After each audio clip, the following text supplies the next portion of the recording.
Hello and welcome. I am thrilled to welcome all of you to this much awaited webcast. Allow me to introduce myself. I am your National Programs Officer. It is an absolute privilege to be able to connect with you in this capacity. My role allows me to engage with diverse perspectives, innovative ideas, and ambitious projects that truly make a difference. Today's program is presented by women of AT&T, AT&T Women in Network, AT&T Women of Finance, Advocates for Women in Tech, AT&T EMEA Women's Network, Asian Pacific Women's Organization, and Parents at Work. As we gather here, I want to take a moment to acknowledge and celebrate Women's History Month. This is a special time to honor the extraordinary achievements of women across the globe and to appreciate the strides we've made while acknowledging the road ahead. Let us all take this opportunity to express our respect, admiration, and gratitude for the incredible women who have shaped our world and continue to do so every day. In the course of this webcast, we hope to provide valuable insights, strategies for women to champion each other through change, and foster a rich dialogue with all of you. Your thoughts, questions, and contributions are not just welcome, but highly anticipated. With that in mind, please send in your questions as you have them. The rest of you will also have an opportunity to vote them up. Also, if you encounter any technical problems, please report them so they can be assessed real time. Now, without further ado, it is with great pleasure that I introduce our speaker for today's fireside chat. Michelle is a best-selling, award-winning author, certified executive and personal coach, Fortune 100 advisor, and the CEO founder of No Silos Communications, LLC. No Silos Communication is a media and consulting company that develops high-performing executive leaders with a specialty in women and women of color. Positive psychology and neuroscience informed and credentialed by the International Coaching Federation, she runs an international coaching and consulting practice where she works with professionals and organizations to create learning and coaching experiences that inspire exceptional lives and leadership. She also specializes in moving mid-level and GM leaders to the C-suite and co-creating opportunities for C-suite leaders to have a lasting impact. Michelle has authored 3 books and holds editing credits for a children's book. She is currently busy with her 4th title. She is one of the most sought-after contemporary keynote speakers on tech, business, and culture, and has been featured across the country on some of the most important stages. Michelle has been an executive board co-chair for Opera America, is currently an advisory board member at the Denise Graves Foundation, and sits on the board of visitors at TCU's Bob Schieffer College of Strategic Communication, where she is an adjunct professor of strategic communication. Michelle, thank you so much for being here with us today. Let's get started. Thanks so much for having me, Erica, and hello to all the women of AT&T, all the networks, groups, allies, and everyone who's joining us today. Excellent. Now, a few moments ago, I mentioned it's Women's History Month, and we just experienced International Women's Day a few weeks ago. The UN announced the theme, Invest in Women, Accelerate Progress. What kind of investment can we make in other women, and why is it important? You know, the first thing we think about, Erica, when we say investing, we think about funds and we think about value, right? One thing that we need to understand as women is that we bring extraordinary value to the table. And investing in women simply means seeing the value, not only in yourself, but in others, and being willing to invest not just dollars, think about time, think about experience, think about sponsorship, think about mentorship. There are all sorts of ways that we can invest in one another. And since we are operating in an institution, the corporate institution, not simply AT&T, that tends to other women and center maleness, we need to be especially vigilant about getting each other's back, pulling each other up, and centering ourselves. So true. And what a great way to kick this off today. It's so important to sponsor each other, help each other out. You've also written extensively about how this climate of change that we are in, both in business and culturally, mandates that women be prepared not only to weather the change for themselves, but also open doors for other women. Kind of teed that up when you mentioned the sponsorship piece. Right. Talk to us about why this is crucial and how we can go about thriving in the midst of change. We're living in some very interesting times, Erica. And beyond just what's going on in the business markets, let's think about the cultural context. So much is going on. Even if you go back a bit, a few years when we were in lockdown, we're still living out the fallout of the pandemic is still looming. We still have political things that are happening. We have health issues. And of course, then there's the business environment. And not just AT&T going through so much change, but we're seeing the markets change. We're seeing industries trying to get faster and right sizing. And folks are without jobs. Some people are facing that right now. It is more crucial that we lean in with empathy to one another and look outside of ourselves, especially to other women, and see what their needs are and see how we might be able to meet them. So true, so very true. And listening to each other, being there for each other, leaning on each other, so incredibly important, especially as we're navigating the various changes. And one of the things that I appreciated as I was looking over some of your great tidbits is, we've mentioned that you've authored 3 books. You're working on your fourth. The latest in the series, called Yes Please, 7 Ways to Say I'm Entitled to the C Suite. And while the book is a clarion call to women of color to know what they deserve and understand how to leverage positive emotion on their leadership journey so they can be successful, you've been quoted as saying that it's a leadership book for everyone and not simply as allies. Explain what you mean by that and share some of the examples from the book. Absolutely. Some of my dearest friends and even former colleagues from AT&T and beyond are not like me, and that's important. We'll get to that in a little bit more in a little bit to talk about how it's important to have friends that are not like you. But many of the women and also men that have read the book pick up the book and think, I'm going to read it because I want to become a better ally. And that is totally advisable. But what they end up with when they put it down are leadership tenets that are grounded in positive psychology and neuroscience that they haven't had access to per se, and they find themselves becoming better leaders. One of those tenets is around happiness and the importance of finding and sustaining happiness in your life so that you can be successful. This is a primary tenet of positive psychology. Society says that if we get the job, if we get the promotion, that we will be happy when the absolute opposite is true. We have to intentionally find ourselves to be happy, produce happiness in our lives in order to become successful. Now, these are tenets that people who are above, say, VP level, if they have access to people like me as an executive coach with training in the sciences, they hear these tenets. But if you're in the middle of the pipeline, where by the way, it's spewing women are leaving the corporate arena faster than any other demographic. You may not make it to the level to where you have access to people like me and information like you just heard. So it's very important that people read this book because it is grounded in evidence based practices so that you can understand how it's important to rewire your brain so that you can produce habits that unlearn generational, things that we've seen generation over generation that we've just accepted as the way they should be and begin to excel in ways that we didn't even know were possible. Such great points. Tell me more.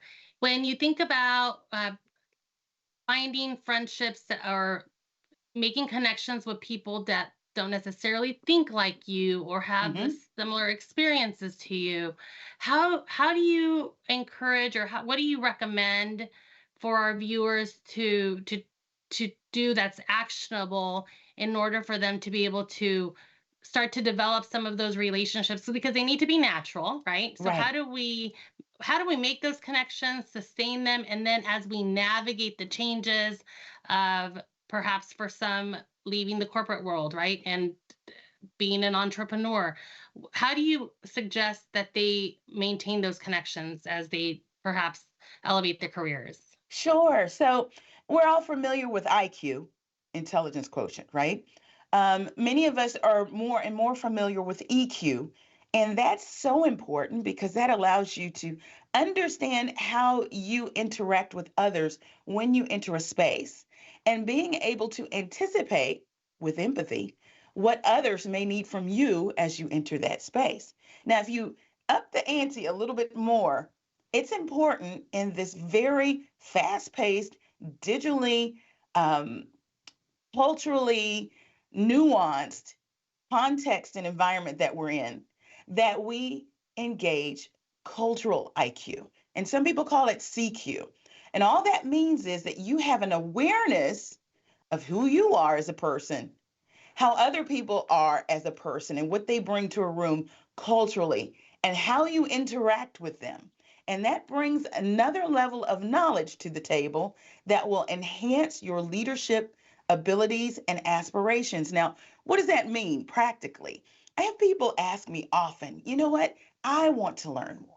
I want to know more about other people. But their first inclination is to turn to someone at work and ask difficult questions. And while just like AT&T, promotes the idea of courageous conversations in, guided environments and even, one to one as you're going through the halls or in your Zoom calls, it's important that you understand that the reason why you tend to turn to people at work it is because there's a void in your personal life. And those hard questions that you may want to ask that you have the tendency to go to a coworker about and you wonder why the coworker is bristling. I'll give you a great example. Right there when I was at AT&T on the 11th floor in corporate communications, I was part of the team that helped usher in um, marriage equality as that announcement was being made. I don't know if you remember when that happened. And we did something that was really extraordinarily awesome. We actually got to change the color of the globe to the rainbow. And the tweets and the digital assets went out that way. It was a big moment. But we were also aware that we had coworkers in this space that this would impact personally. And there was a colleague of mine who I loved to tears. But when things like this happen, he would make a beeline to the person that he knew fit the demographic. And he didn't understand why they recoiled. They didn't want to talk about it. Yes, we saw this big news come down, and it was great news, but he made a beeline to the LGBTQIA employee, and it really made them feel weird. Ultimately, this colleague turned to me at the time I was running diversity, equity, and inclusion for CorpCom and inclusion marketing. And they asked me, so since I, wore that hat, I felt like, you know what? Yeah, he came to a safe place, but I had to explain to him why that would make someone uncomfortable and how he might be able to expand his experience and his knowledge by getting to know someone personally outside of work. So expanding your CQ is so important. No doubt. No doubt. So, tell, tell us a little more. The guidance and strategies that you share are evidence based, they're grounded in Yes. applied sciences, neuroscience, and positive psychology. Thinking about what the story that you just shared and pivoting a little bit, why is it important for women as they attempt to weather change and invest in other women? You know what? We need to feel like we have people we can turn to. And, we have said, and it's been said, you can't be it unless you see it. And a lot of times we can't see it because of the numbers. If you look at how many, let's just take CEOs in the Fortune 500, 10% of those CEOs are women, two of them are Black. So if you just look at your own company and you start to see who's in leadership and where are the women, sometimes we can't see ourselves. So we need to, as peers, as other women, as people who are officers, people who are more junior, we need to reach out to one another and make ourselves known. And not simply, hi, I'm here, but hi, I'm a resource. So, one way that you can do this, especially when you're in rooms that may be male dominated, maybe they're not male dominated, but speak up when you see that there's a need. I'll give you a great example. There are times when you may be in meetings, and how many of us have been mansplained? Yeah, we've all been mansplained. And for those of you that don't know what that means, you probably should know what that means, is that you've given an idea, you've spoken your word, and someone comes behind you and essentially says the same thing in a different way, and likely they're a man and they get credit for it. Now, when you see something like that, how many of you have actually spoken up on behalf of your female counterpart? The tendency is to stay quiet. And I'm here to encourage you, to challenge you, to get information behind your sisters and speak up when you see something that's not quite right. And that can happen in any kind of environment. And it may not even be a mansplaining. It may be that someone has work jacked you. Have you heard of work jacking? That's where someone takes credit for the work that you've done. Speak up for your sisters. And by the way, can we talk a bit about centering of maleness in an environment? Here's the thing. It takes a village to center someone. So that means that women are involved in the centering. Okay? I want you to be aware of that and intentional in the fact that you can be a part of the way the institution operates and break the mold. Sometimes we need to get out of that, everyday business as usual and try to center our female colleagues and think of the way they may be feeling because by the way, if you're a woman, you've probably felt that way too. Another thing that you want to do is make sure that you are becoming a mentor to other women, but with information that is empowering. I can't tell you how many times I've had mentors who've meant well, but I didn't learn that much. And for whatever reason, whether that person was too busy or they just weren't prepared for the conversations we were going to have, that mentorship wasn't as strong as it could have been. And you can be a mentor even if you aren't an officer or someone with a big, lofty title. I'm a huge proponent of making sure that you mentor across to peers and you're also mentored by junior people. The understanding is that you don't know everything. And people who are even more junior than you or even peers with you go in rooms that you don't, have knowledge of things that you may not. So take advantage of having a diverse amount of people in your personal board of directors, in your tribe, people that don't think like you, people who are probably not even in the same company as you, people who are above you, below you, don't look like you, aren't the same gender as you. I would agree. I would definitely agree. It makes such a difference. You really never know who you can learn from. I just over, the years of my career here with, with AT&T, there are friendships and I've learned so much more at times from folks that were at a different level, whether it's, Absolutely. higher, lower, you just never know what you can learn. And the title is just the title, but it does not speak to who they are as a person and what you can learn from them. Can I So tell you I'm glad you're pointing that out. can I tell you a story? Of course. So while I was there, and I tell this story in my first book, No Thanks, 7 Ways to Say I'll Just Include Myself.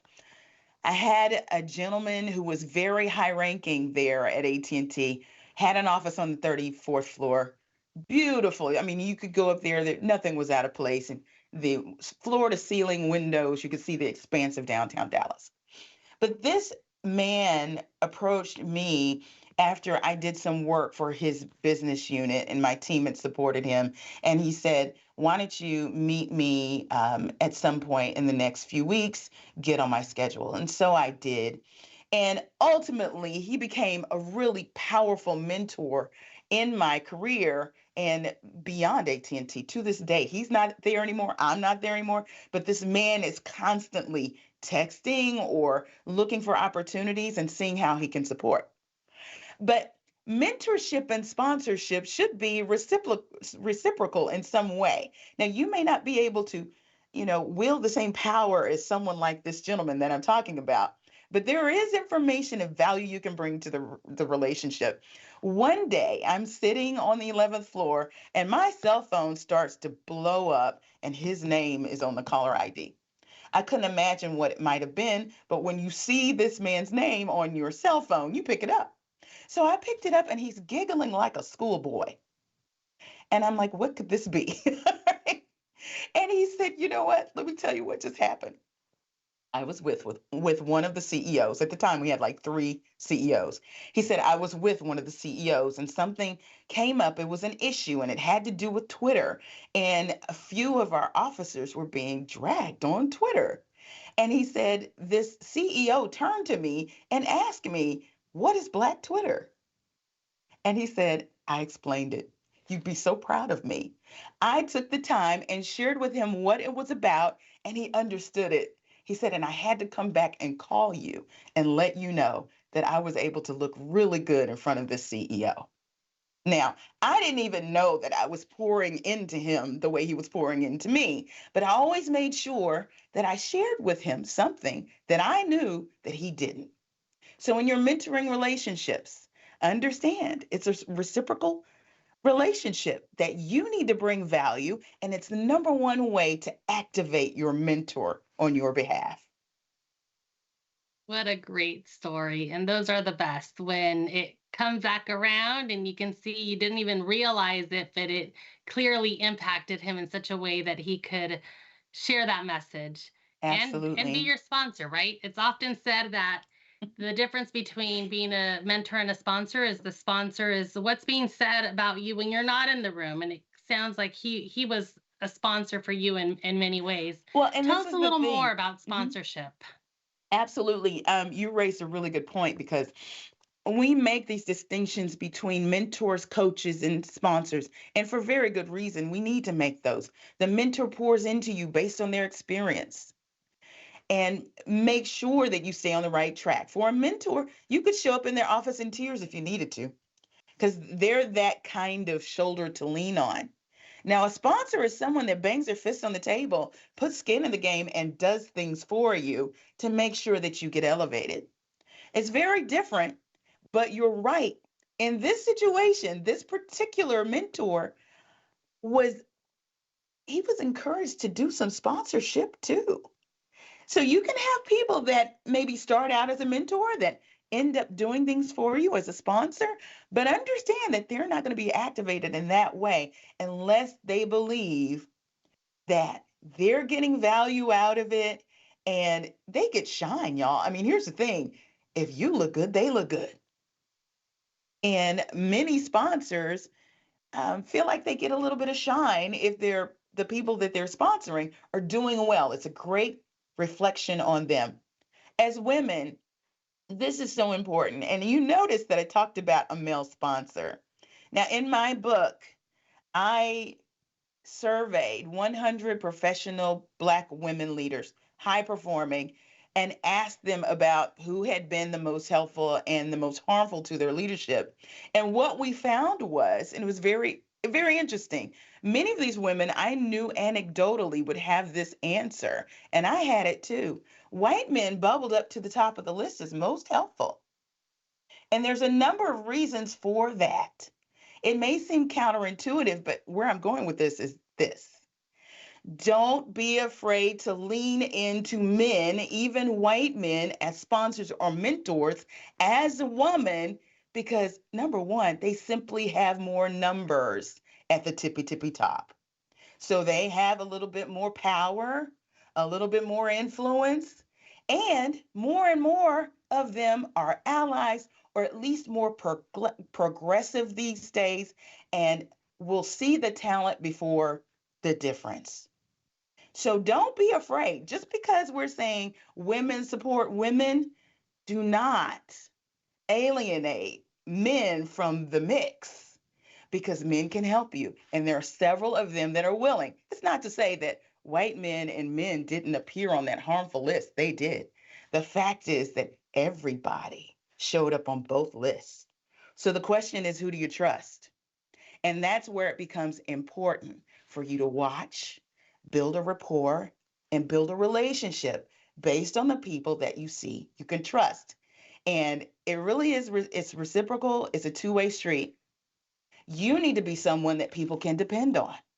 You need to be someone that others can trust. And if they see that in you, people who are looking for trustworthy people who value those values, small v with an S on the end, will be attracted to you. Good people attract good people.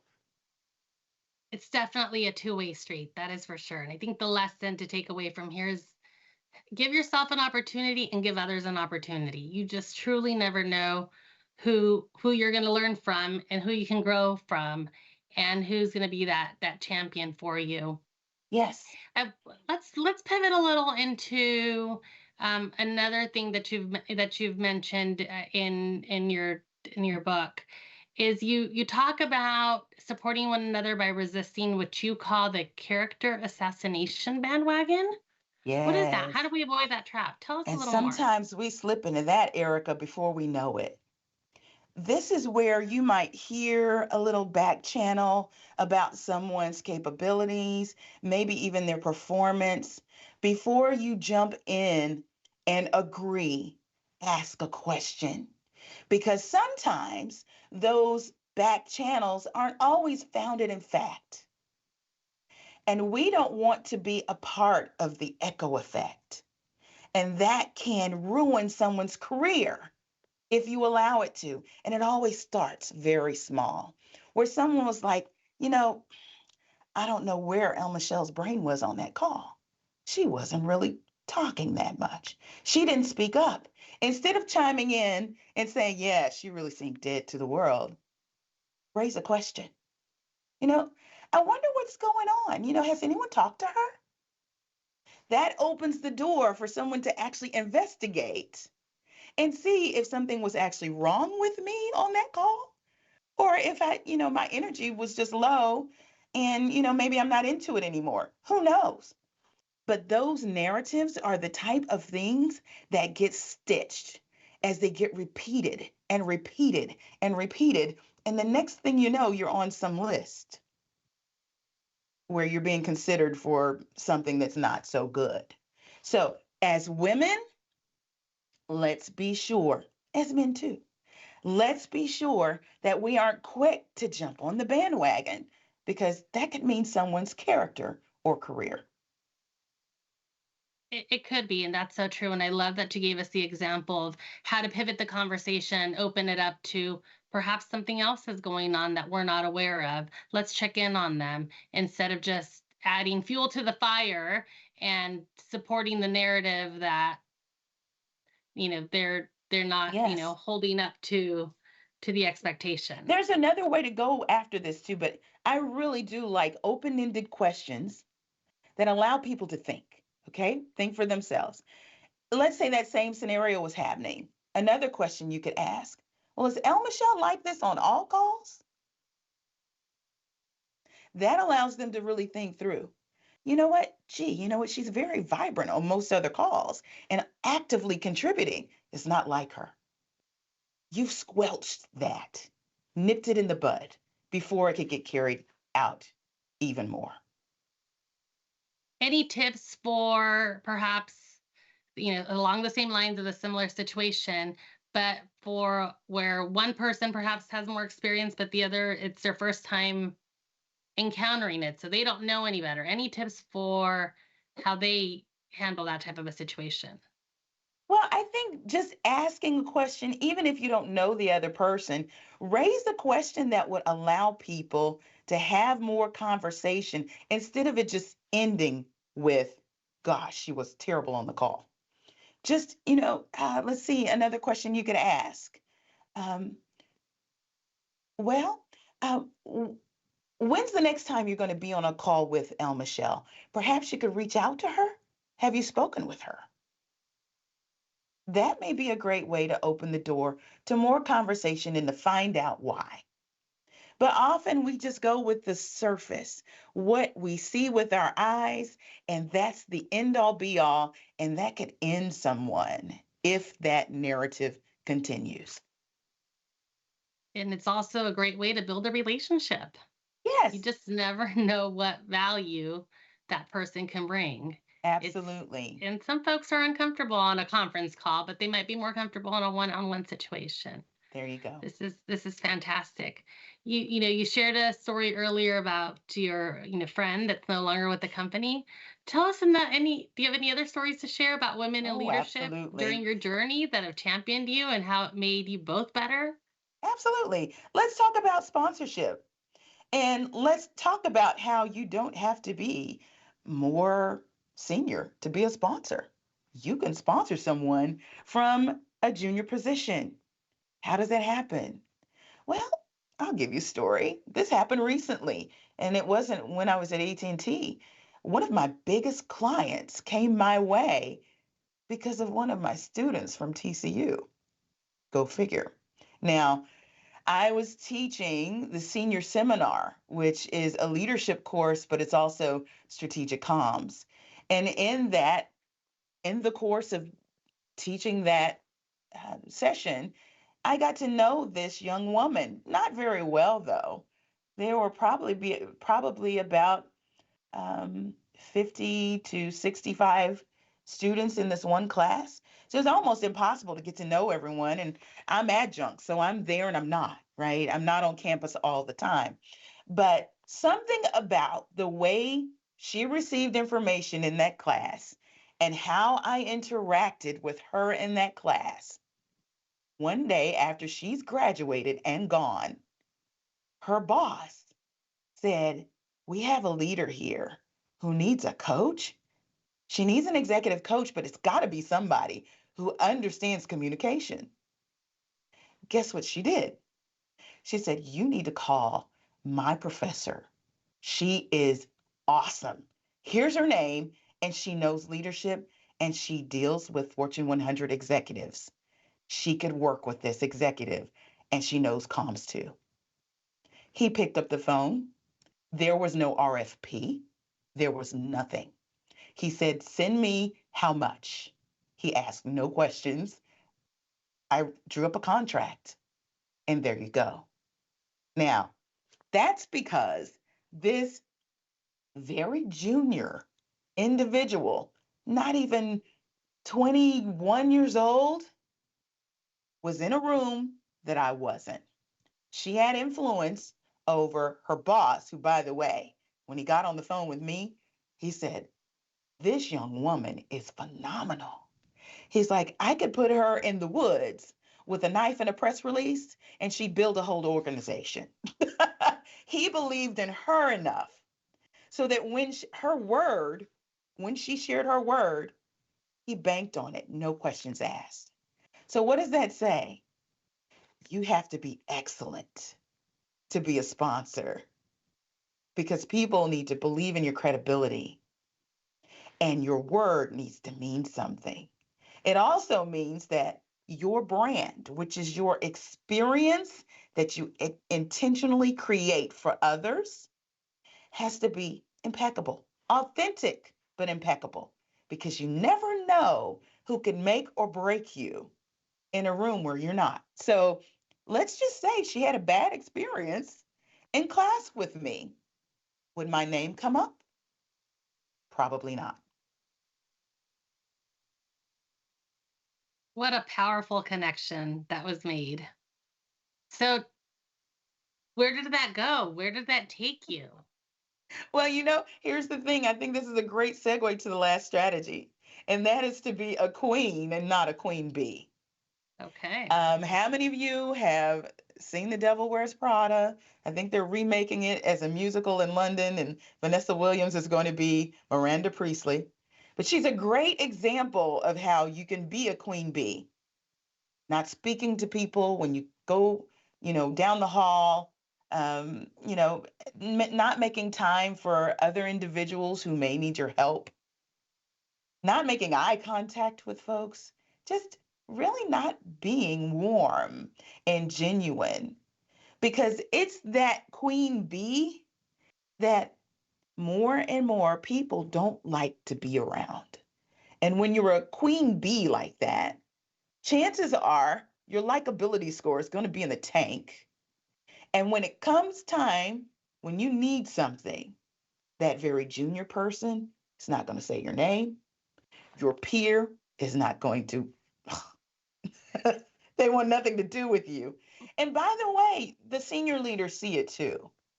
So, a queen, what is a queen? A queen is accessible. She's excellent, but she's authentic.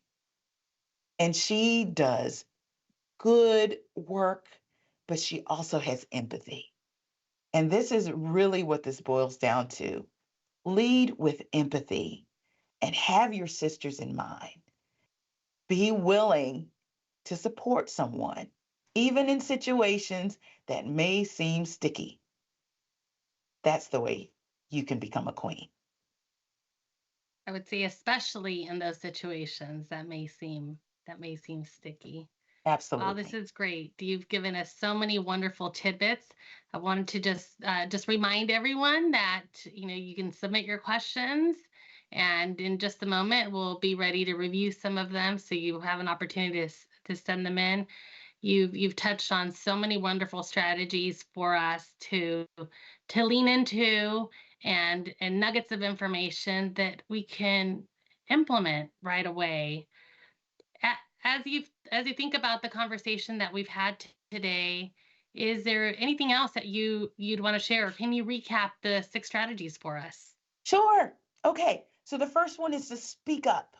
Even in situations that are a little bit sticky, speak up for your sister. Number two, be a mentor that brings powerful information to the table, actionable insights, things that other women and other individuals can act on right away.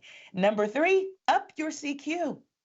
Get to know other people other than yourselves, other cultures, and understand why they operate the way they do and how that impacts the way you show up in a room. Number four, don't bandwagon. Don't get on board with negative conversation. Ask a powerful question that will cause people to think. Number five, be a sponsor. Make sure that you're opening doors for your sisters, even if you're more junior. And number six, don't be a queen bee, be a queen. Don't be a queen bee, be a queen. Fantastic. All right, let's check in and see what questions have come in. Give me one moment. While you do that, I would love Sure. to, I'm a coach, so I ask questions that make you think, that will Okay. cause you to take action. So I'd like for each and every one of you that are listening today, pull out a journal, piece of paper, pen, maybe even just jot it down in your Evernotes, whatever you're using. The question that I want to pose to you, for you to answer the question, is what am I doing today that I can change, that will help me to align with what I've learned today to be a better advocate for my sisters? Something that you can do beginning today. What action will you take?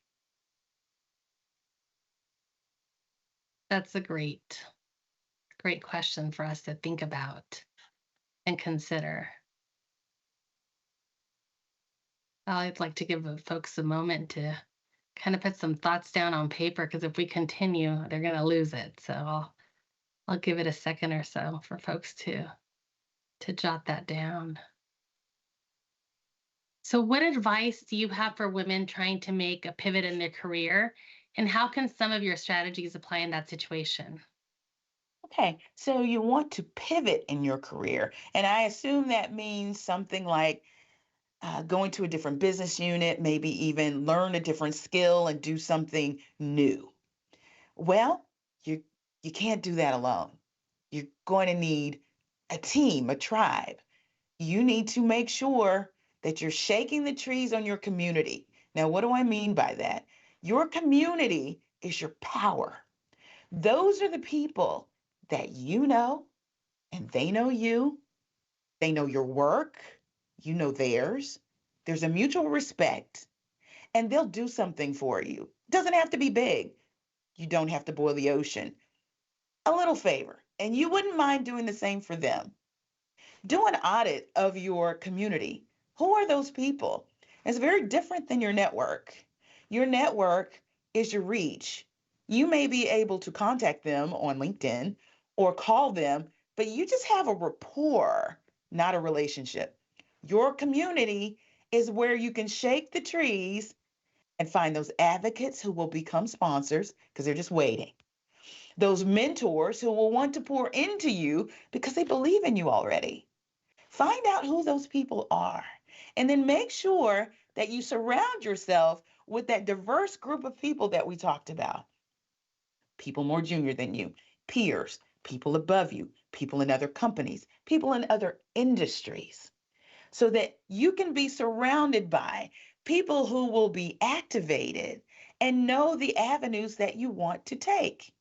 The other thing that I would say is to be willing to upskill. You know, if if learning isn't free these days, the University of YouTube is very, very powerful. But if you Mhm. want to make an investment, get involved with Lydia, get an e-course, maybe even get into one of those Wharton Business School, depending on what you want to do. You can spend as much or as little as you want to because information is so accessible these days. But be willing to upskill and always, always be visible. Be visible. It is the way women have been socialized until now. And sometimes now that we need to, dumb down our shine, dim our shine. Sit quietly until somebody taps you on the shoulder. Says it's your time to speak up. It's your time to shine because in this very digital, democratized internet, people want to find you. People with opportunities are looking for people like you. So you want to be visible.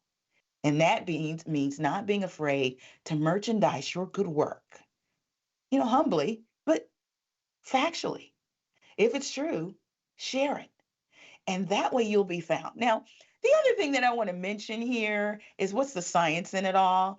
And I want to mention some neuroscience to you, okay? There is a thing called neuroplasticity. And that simply means that our brain is malleable and it can learn different things and create different neural connections so that you can build different habits. So, the question I want to raise to you today is what do I need to unlearn in order to engage what Coach Al is talking about to build that personal board of directors that's diverse? Is it that you say you're an introvert and I don't know if I should raise my hand? And what do you need to unlearn? What do you need to practice? And here's the other thing about neuroplasticity: consistency, repetition. That's how we learn. You heard the phrase practice makes perfect. Doing it over and over again. But guess what? The first step is just to do it. Do it once, reward yourself. You don't have to go buy Louboutins. You can pat yourself on the back. Go get a froyo. That it activates the progress loop. And that means that when you get that dopamine hit after you've celebrated progress, you're more willing to go back in and do it again. And there comes the loop. There's the cycle. And that neuroplasticity is building those new neural connections and you're building a new habit. And it's a great way to keep yourself, pumped up. Yeah. I do want to share. I did find out that it looks like we were having some technical issues with the question portal. So if you have Oh, questions, please go ahead and submit them, and that's now been resolved. But I love where you're taking this conversation about community and getting involved. I mean, what a great audience, right? We have here today. Many of these are volunteers. They also volunteer with the various resource groups, and I know they like to level up by getting involved in their community. And so mm, as we tie those pieces together and think about pivoting, learning, upskilling, and then you've also mentioned, the CQ topic earlier, which you getting involved in the community is another great way, right, to improve that. Tell us a little more or other suggestions that you might have on how we can, improve our CQ, and what are some ways to start that journey? okay. So there are a few different things that you talked about there. I want to start with the first thing, leveraging that community within the ERG community to, promote or get promoted, move forward in your career. And one of the things that we found when I was writing my latest book, Yes, Please, is that many times women get into the room, they get to the table. Many of you guys are at the table, or at least you have the access. As a member of an ERG, I know how it is. Many of you have pictures with the chairman, you have pictures with the CEO. You've been in rooms with these officers. But what do you do after they snap that picture? Do you just go back into your merry way and, do more community service? What are you doing to leverage these opportunities that you have as you gain the access to those decision making rooms and those decision makers? This is where many women fumble the ball. We decide, once we get to the table, we don't really know what to do. This is your opportunity to have an ask. And that scares a lot of people. You need to have back pocket when you have an audience with someone who has the ability to make a change in your career, to have an ask. It doesn't have to be a big one. It may be simply to get on their calendar and talk to them about your ideas about a pivot. Or maybe it's about what happens in that business unit. I'm really interested about going there. Or what areas do you suggest that I upskill in? Have an ask. Also, bring some value. We just talked about that. Make sure that you can bring some type of value to the table that will make it worth their time. Okay. Now let's pivot to CQ because that was the end of the question. Okay. How can we up our CQ? Okay. We've talked about building connections outside of your work environment because those are the places where you can have those kind of hard conversations or questions that you might want to raise. But I'd also like to bring upskilling into this narrative because this is your opportunity now more than ever. There are more books, there are more conversations, there are more podcasts that are out there that discuss topics that are outside of your comfort zone. I would say listen more. I would say engage more. I was talking to a client that works in the arts. If you noticed in my bio, I have a connection to the arts community, especially opera.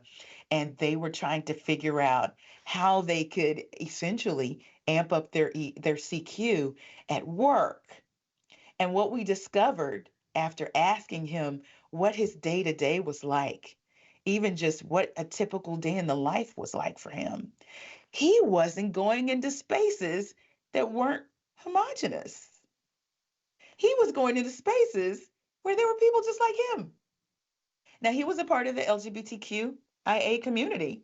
So he was going into those spaces, and maybe there was a tad bit of diversity there. But outside of that, he wasn't mixing with people. So I asked him, what did he like to do? He likes to read, he likes to go to bookstores. What about a book club? Find a book club that has people that don't look like you, that maybe they're engaged in reading books that you wouldn't typically read. What if he varied his route to the coffee shop to visit another coffee shop in a different part of town? where people don't look like him and make an intentional effort to reach out and make conversation. There are little things that you can do to tweak your everyday routine to open yourself up to more people. So important to just think out of the box, and those little things can make such a big difference. Yes. Here's another question that came in. What advice do you have for addressing mean girl office culture? Oh, it's a shame that that's still around. And it's really a shame that grown women are taking 12, 13, 14-year-old behavior into a professional environment. Let's first lament the fact that this is still a thing. And unfortunately, one mean girl can't exist on her own in an environment. Have you noticed? They're running packs. Yeah. Fine. Again, this is more about not isolating yourself. The villain in my book, by the way, is isolation. And what we find where women are typically the most unhappy, there is some degree of isolation. And this mean girl culture that you're talking about, the number one weapon is making you feel alone, making you feel like an outsider. You need to have the connections, whether in your same area, in different departments, different business units that you can turn to that may even have some impact on the space where you are now. Do you have a former boss that knows your new boss? That could put a bug in that person's ear that this is happening, assuming that that boss is not involved in the mean girl activity, because that can happen too. The reality is that you can't beat back the mean girls by yourself. You're going to need some help. And it may even be that you need to make your peers aware, the ones that you trust, that this is happening, because awareness actually gives people the ability to speak up on your behalf or even stand in the gap. So let's make up a scenario, okay? You know that each time that you have your round robin call or your meeting, that these women are going to be in there. But you need to get your point across and you need to sell in an idea. What do you do? Well, my first piece of advice would be to gain that alignment before you go in the room. Have the meetings before the meetings. Circulate your document. Let people have buy in so that when you go into that meeting, the deck is stacked in your favor. Sometimes we have to make sure that we're prepared, but we also have to arm the people who can come and get our backs. Now, if this mean girl behavior is happening in an environment where people are aware or they're not doing anything about it, sis, you don't have to stay there. You don't have to stay there at all. This is your opportunity to upskill, to look into other parts of the business and move around. Because this is one thing I love about AT&T. It is big and there is opportunity. And where one department or one team might be toxic, the next one is not. And most of them are not. So go find the place that will not be mean, that will nurture you. Otherwise, if you really believe that this is something you should escalate, say something about it to your superior and see if they won't come to your support. Thank you so much. And that really does align well with the bandwagon conversation that we had Yes. earlier, right? It's just changing that narrative, whether it's in the role, whether it's in the volunteer environment. What are your thoughts on how to best harness the power of social media to better advocate for women? Ah, oh, social media, it's such an opportunity, but it can be a hindrance if you're not using it correctly. Think of social media as a tactic. Think of it as a tool. Some people think, oh, gee, I want to, build my personal brand. First thing they do is think about social media. Let me explain something to you. Since we're talking about the girls, y'all know who Mary Kay is? Yes. The pink cosmetics and skincare. Yes. This is a woman who, by the way, is from Dallas, headquarters in Dallas too. She's since passed away. She built her brand when there was no social media. None. Word of mouth, excellence, networking. You can do it. So if you are social media averse, I'm here to tell you, you don't have to be on social media to build your personal brand. Now, if you want to get into what that entails, talk to me offline later. But social media can be a wonderful amplifier. That's the way you need to think about it. Think about it as something that will amplify the experience that you're intentionally creating, because after all, that's all a brand is. We're not talking about toothpaste and logos, and we're talking about human beings. How do you want people to feel after having contact with you? And your social media should be an extension of that. So everything that you do on social media should align with your values. It should be authentic to who you are. And if you aren't extroverted and wanting to create content, because that's a whole other job, okay, you can find ways to share insights about you without creating content. One way to do that is to understand what your values are and what you're passionate about. I like to give people, the opportunity to maybe have three buckets of information that they will post about. For me, it's women, it's leadership, it's culture, it's technology. Okay. So when you go on my platforms, you will know what to expect and you will know that that's what I talk about. But I create content as a part of my business. You're executives, you don't have time for that. So what if you shared third party content that aligned with one of your three buckets? And that will give people an understanding of how you think of things in those realms. Okay. What if you commented on one of your community members' content that aligns with your three buckets? If you're talking about LinkedIn, what does that do? Not only do your people see your reaction, but their community sees it too. And if you say something compelling, chances are you'll start a conversation in the comments. But let me give you a big hint, y'all. The business goes down in the DMs, okay? The direct messages, that's where deals get done. They don't get done on your wall. It's when someone decides they want to take action and contact you, or you want to contact them and you send them a personalized note. So, social media doesn't have to be all out there if that's what you're concerned about. And a lot of people in corporate America are. They understand that what they like, what they comment on, what they post is a reflection of what people perceive you to be. And they want to be very careful about that. And, the mean girls and guys can also be on LinkedIn and on other social platforms, judging everything that you say. And I know that's one of the 13 reasons why leaders have told me they hate LinkedIn. So, yeah, you have to do that juggling act, but don't decide that you're going to be inactive. There are ways to be active without being out there.